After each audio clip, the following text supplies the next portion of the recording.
श्री गणेशाय नमः।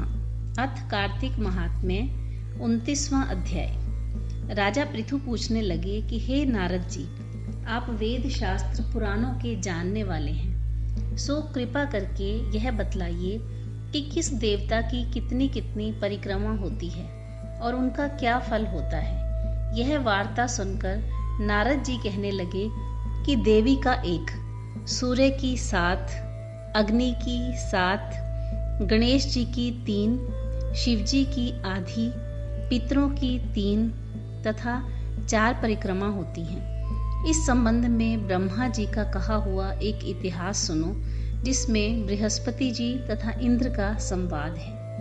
वह वस्वत मनवंतर में एक समय सब देवताओं सहित इंद्र बृहस्पति जी के पास जाकर पूछने लगे कि हे गुरुदेव, ब्रह्म काल से पहले यह सृष्टि कैसी थी, इंद्र तथा अन्य देवगण कैसे थे और उनका कर्म कैसा था।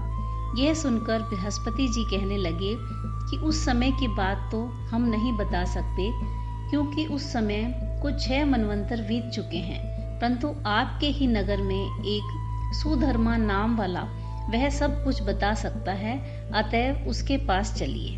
तब बृहस्पति जी सब देवों तथा इंद्र को साथ लेकर सुधर्मा के पास आए।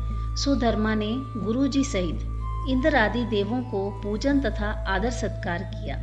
इंद्र सुधर्मा की राज्य लक्ष्मी तथा वैभव देखकर दंग रह गया। तत्पश्चात कहने लगा कि हे सुधर्मा, इतनी लक्ष्मी तुमको कैसे प्राप्त हुई? तुमने कौन सा यज्ञ, दान अथवा तप किया था तथा ब्रह्म कल्प से पहले की बात तुम कैसे जानते हो?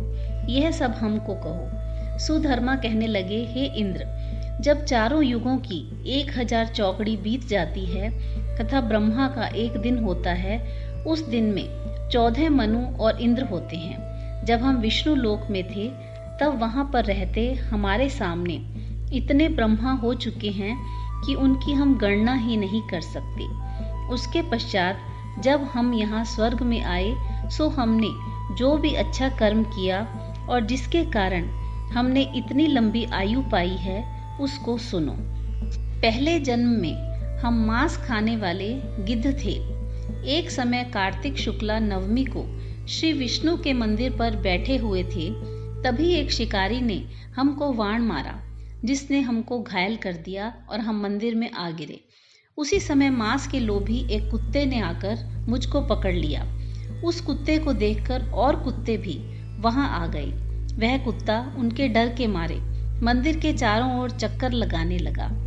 दूसरे कुत्ते भी उसके पीछे पीछे भागते रहे। इस प्रकार सबकी प्रदक्षिणा हो गई। इसी बीच मेरी मृत्यु हो गई। उस प्रदक्षिणा से भगवान बहुत ही प्रसन्न हुए और मुझको अपना परम पद दे दिया। यह बात सुनकर इंद्र को अत्यंत प्रसन्नता हुई और उन्होंने विधि पूर्वक भगवान का पूजन तथा प्रदक्षिणा की। नारद जी कहते हैं, हे राजन, कार्तिक शुक्ला नवमी को ब्राह्मण, गौ, देवालय, तुलसी, वन, साधु, वैरागी, जीवन मुक्त, गृहस्थ, वेद, उपवेद तथा पुराण, यह सब ग्राम में ही वास करते हैं। यदि ग्राम की प्रदक्षिणा करनी हो तो प्रातःकाल उठकर स्नान आदि क्रिया से निवृत्त हो, कमंडल साथ में ले ओम नमो भगवते वासुदेवाय मंत्र का जाप करता हुआ सूर्योदय से पूर्व ही प्रारंभ करें। ब्राह्मण, देवस्थान तथा शालिग्राम की मूर्ति की प्रदक्षिणा सूर्योदय के बाद भी की जा सकती है। जय श्री कृष्ण।